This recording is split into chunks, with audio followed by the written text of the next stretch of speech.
किसी भी एटम में नंबर ऑफ प्रोटॉन जो होते हैं वो फिक्स होते हैं। अगर नंबर ऑफ प्रोटॉन 13 है तो number of electron will also be 13। तो प्रोटॉन हमेशा 13 के 13 ही रहेंगे, इलेक्ट्रॉन 12 और 10 भी हो सकते हैं, 12 भी हो सकते हैं और 10 भी हो सकते हैं, ठीक है। तो अगर वो इलेक्ट्रॉन को लूज कर दिया तो मतलब इलेक्ट्रॉन का नंबर तो कम और ज्यादा हो रहा है ना, लेकिन प्रोटॉन फिक्स होंगे, इसलिए एटॉमिक नंबर जो डिसाइड होता है वो किसके थ्रू होता है, वो नंबर ऑफ प्रोटॉन के थ्रू होता है, ठीक है। तो number of proton is equal to number of electron जो हमारा एटॉमिक नंबर के बराबर है, ठीक है। इलेक्ट्रॉन की डिस्कवरी जे.जे. थॉमसन ने की थी, यहाँ पे लिखा हुआ है इलेक्ट्रॉन, ठीक है। फिर इसके बाद ई गोल्डस्टीन ने किसका प्रोटॉन का डिस्कवरी किया था, और न्यूट्रॉन का किसने किया था, चार्विक ने, ठीक है। ये तीन है आपके। स्ट्रक्चर ऑफ एटम में, स्ट्रक्चर ऑफ एटम मैंने आपको बताया है कि एटम का जो स्ट्रक्चर होता है वो आप जानते हो कैसा होता है, ठीक है। लेकिन कई साइंटिस्ट हैं, उन्होंने एटम के स्ट्रक्चर को कई तरह से डिफाइन किया। जैसे सबसे पहले थॉमसन आते हैं। थॉमसन ने क्या बताया कि एटम जो है वो फुली क्या है, वो एक वाटरमेलन के शेप में है, और वाटरमेलन जैसा, जैसे वाटरमेलन में रेड वाला पार्ट जो होता है वो क्या है, पॉजिटिवली चार्ज पार्ट है, मतलब पॉजिटिव चार्ज पूरी तरफ फैला हुआ है, चारों तरफ पॉजिटिव ही है, और उसमें जो नेगेटिव चार्ज है वो उसमें बीच बीच में कहीं कहीं जैसे उसके बीज होते हैं बिंदी बिंदी टाइप के, वैसे हाँ स्कैटर्ड है, जैसे जो इलेक्ट्रॉन्स हैं वो उसी में स्कैटर्ड है, ठीक है। ये बताया था आपके जे.जे. थॉमसन ने, ठीक है। दूसरा रदरफोर्ड मॉडल ऑफ एटम है, ये बहुत इंपॉर्टेंट है बेटा। अब थॉमसन मॉडल का ड्रॉबैक भी आपको आने चाहिए, हंसोगे तो पीट देंगे, बता दे रहे हैं। थॉमसन मॉडल के ड्रॉबैक में, आपके ड्रॉबैक में क्या है आपका बेटा, कि थॉमसन ने जो बताया कि मेटल जो है वो पूरा एज अ होल वो पॉजिटिव है ना, एज अ होल ने बोला पॉजिटिव है, लेकिन ऐसा नहीं है, as a whole atom is not the positive, ठीक है। और इलेक्ट्रॉन इस तरह से उसमें एम्बेडेड नहीं होते हैं, ठीक। किसी भी एटम में उन्होंने बताया कि देखो the negative and positive charges are equal in magnitude, so the atom as a whole is electrically neutral, ऐसा उन्होंने बताया। लेकिन ऐसा नहीं होता, इलेक्ट्रॉन और प्रोटॉन जो है वो एटम जो है एज अ इलेक्ट्रिकली न्यूट्रल नहीं होता है, ठीक है। यहाँ पे देखिए next Rutherford model of atom. दूसरे साइंटिस्ट रदरफोर्ड आते हैं, उन्होंने क्या लिया, एक गोल्ड की फॉइल्स ली और उस पर उन्होंने अल्फा पार्टिकल्स, ये अल्फा पार्टिकल्स हैं, अल्फा पार्टिकल्स जो है बेटा ये आपके पॉजिटिवली चार्ज पार्टिकल्स होते हैं, ठीक है। Alpha particles positively charge particles होते हैं। अब क्या हुआ कि जब अल्फा पार्टिकल्स पास कराए गए उससे, जैसे गोल्ड फॉइल है और यहाँ पे बीच में प्रोटॉन है, प्रोटॉन और न्यूट्रॉन बीच में इस पोजीशन पे है। अल्फा पार्टिकल जब यहाँ से पास कराए गए तो बहुत सारे अल्फा पार्टिकल ऐसे सीधे निकल, सॉरी ये सीधे नहीं निकलेगा, बहुत सारे अल्फा पार्टिकल्स इस तरह से सीधे निकल गए, ठीक है। कुछ एक अल्फा पार्टिकल जो है वो कुछ एंगल से डिफ्लेक्ट हुए, मतलब सम अल्फा पार्टिकल्स में देखो कुछ ऐसे डिफ्लेक्शन हुआ है ना, देखो कुछ अल्फा पार्टिकल्स सम एंगल पे डिफ्लेक्ट हुए, ज्यादातर सीधे निकले हैं। और 12,000 में सिर्फ एक अल्फा पार्टिकल ऐसा है जो अपने पाथ से वापस गया है। इसमें देखिए कौन सा अल्फा पार्टिकल जो वापस गया है, ये वाला अल्फा पार्टिकल, देखो ये अल्फा पार्टिकल अपने पाथ से वापस गया है, जिस पाथ से गया है उसी पाथ से वापस आया है। तो 1 in 12,000 अल्फा पार्टिकल, उसमें देखो एरो दोनों साइड बना हुआ है, ऐसे जाते वक्त भी एरो बना है और आते वक्त भी एरो बना है। वही एक ऐसा अल्फा पार्टिकल है जो वापस आया, मतलब 12,000 में हर 12,000 में एक अल्फा पार्टिकल वापस आ रहा था। इसका मतलब क्या हुआ, इसका मतलब उन्होंने बताया कि एटम जो है उसमें पॉजिटिव पार्ट बीच में नहीं इकट्ठा हुआ है, ठीक है। तो इनका देखो, इनका एक्सपेरिमेंट ऑब्जर्वेशंस क्या था, most of the alpha particles passes straight away through gold foil, पहला था।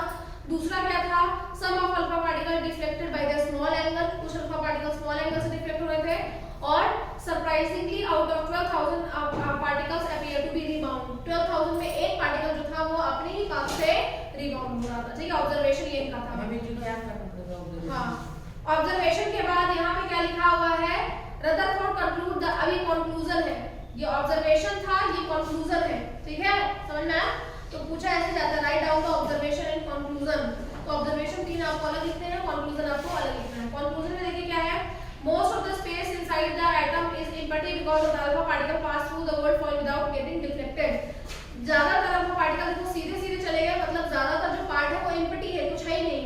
एम्प्टी क्यों बोला, क्योंकि तब इलेक्ट्रॉन इनको नहीं पता था, इन्होंने इलेक्ट्रॉन की डिस्कवरी नहीं करी है ना अभी तक, तो ये तो सिर्फ प्रोटॉन के बारे में बता रहे हैं, इनको अभी नहीं पता है कि एटम में इलेक्ट्रॉन भी होता है, ये सिर्फ, और ये भी नहीं पता है कि प्रोटॉन होता है, ये बता रहे कोई पॉजिटिव चीज है जो जो बीच में है सिर्फ, ठीक है, वो साइड साइड में फैली, जैसे जे जे थॉमसन ने बताया था कि वो पूरे में फैली हुई है, पर इन्होंने इसको गलत बोल दिया, उन्होंने कहा नहीं फैली नहीं है, वो पॉजिटिव जो चीज है, जो भी कोई थिंग है वो बीच में रखी हुई है, ठीक है। और बाहर का जो स्पेस है वो पूरे एम्प्टी है, वहां पे कुछ नहीं, उन्होंने ऐसा बोला। Next, very few alpha particles were deflected from their path indicating their positive charge occupy very little space। मतलब दूसरा क्या था कि कुछ स्मॉल एंगल से डिफ्लेक्ट हो रही है, इसका मतलब है कि वो बहुत कम स्पेस में है, छोटे स्पेस में है। A very small fraction of alpha particles were deflected by equivalently indicating that all the positive charge mass of gold atom were concentrated at very small volume। इसका मतलब है कि सिर्फ एक, अगर 12,000 में एक अल्फा पार्टिकल 180 डिग्री पे रीबाउंड हो रहा है, तो सिर्फ वो जो पॉजिटिव पार्ट है वो बहुत स्मॉल, बहुत छोटा सा है और बहुत छोटी सी जगह पे रखा हुआ है, ठीक है। ये इनका कंक्लूजन था।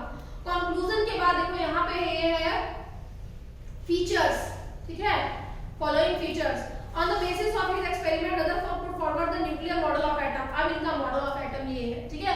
तो एग्जाम में यही 3 चीजें पूछी जाती है, write down the Rutherford model of atom, his observation and his conclusion. उनका एटम मॉडल क्या था, उनके ऑब्जर्वेशन क्या थे, उनके कंक्लूजन क्या थे। ऑब्जर्वेशन वहां से लिखेंगे, कंक्लूजन यहां से लिखेंगे, मॉडल ऑफ एटम जो रिप्रेजेंट किया वो ये था कि there is a positively charge in the centre of the atom called the nucleus. उसको उन्होंने न्यूक्लियस बोला, उन्होंने प्रोटॉन नहीं बोला, इसीलिए प्रोटॉन की डिस्कवरी में हम लोग उनका नाम लेते हैं गोल्डस्टीन का, क्योंकि प्रोटॉन वर्ड जो है वो गोल्डस्टीन ने दिया था, ठीक है।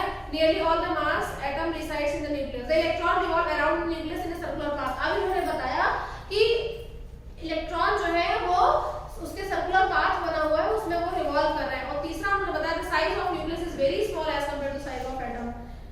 न्यूक्लियस का साइज जो है वो एटम की साइज, मतलब एटम इतना बड़ा है तो न्यूक्लियस बहुत छोटा सा होगा, ठीक है।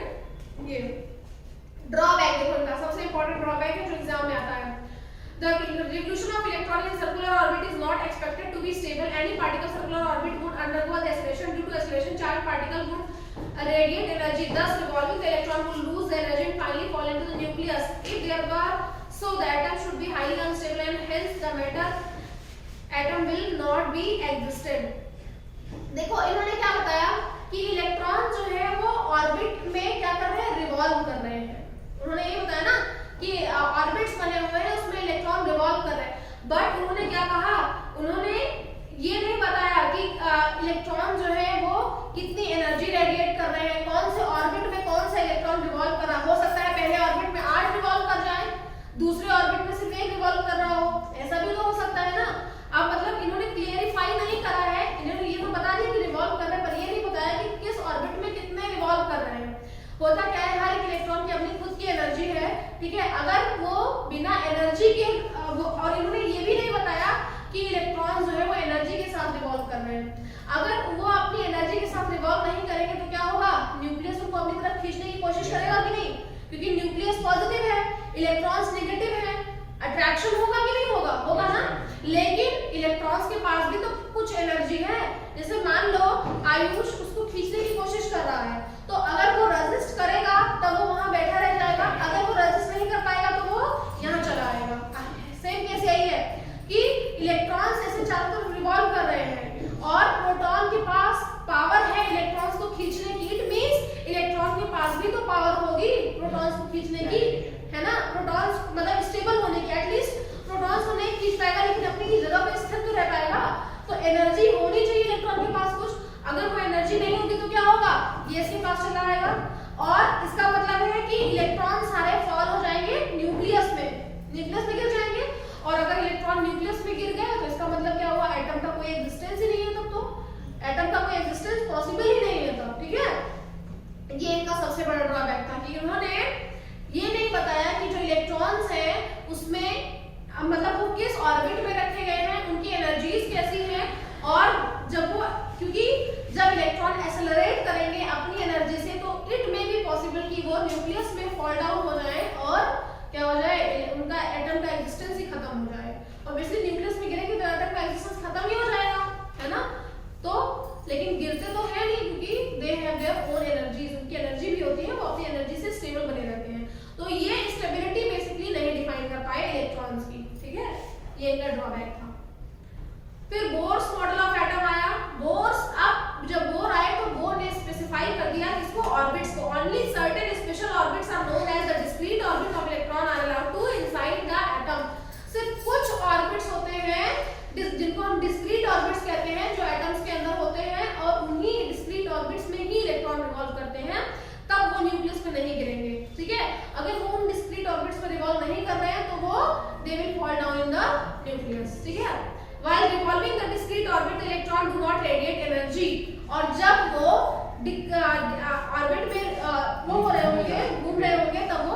एनर्जी नहीं रेडिएट करेंगे। रिलीज, अगर अपनी एनर्जी रिलीज कर देते, एनर्जी लूज हो गई, एनर्जी लूज हो गई तो फिर गिर जाएंगे।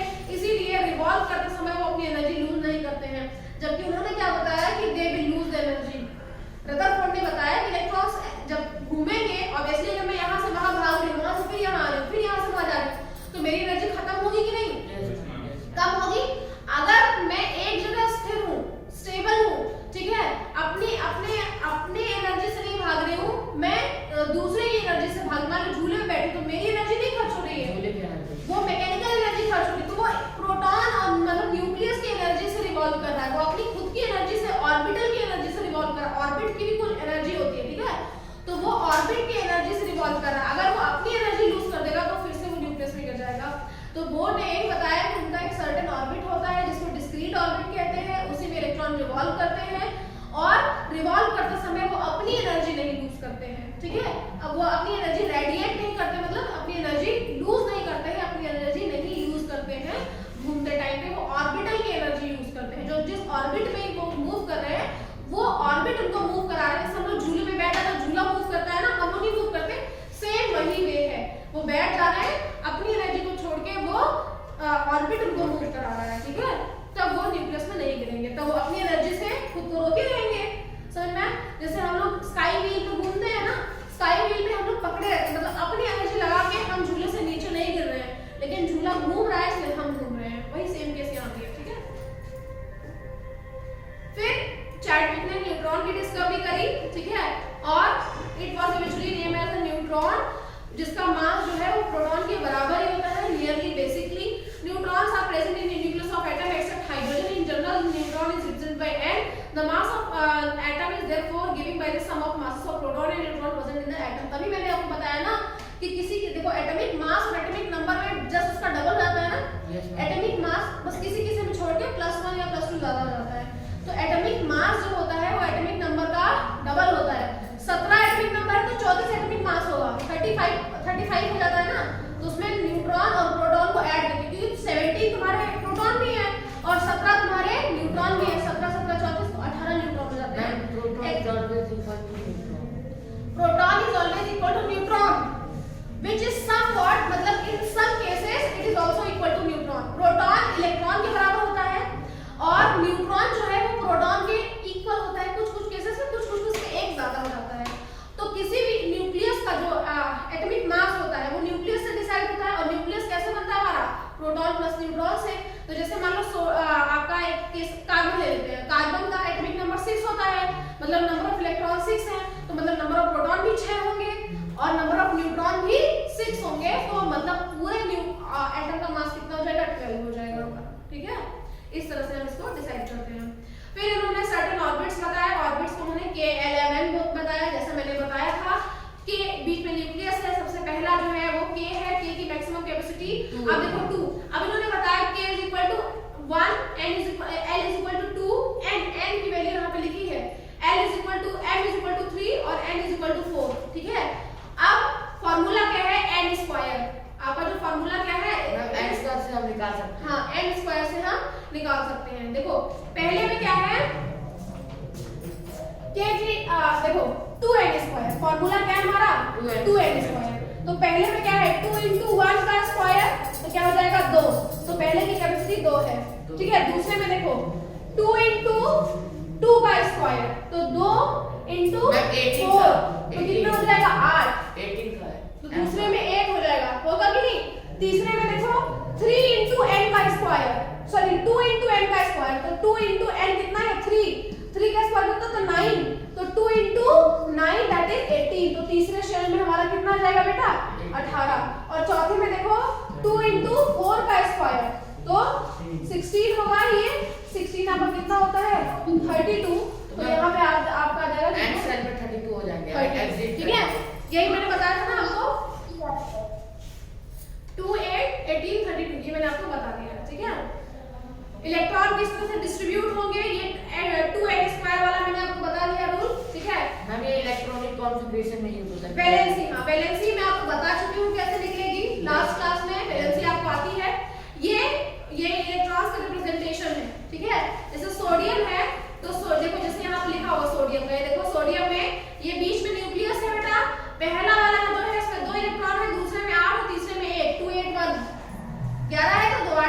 ठीक है, ये हो जाएगा आपका।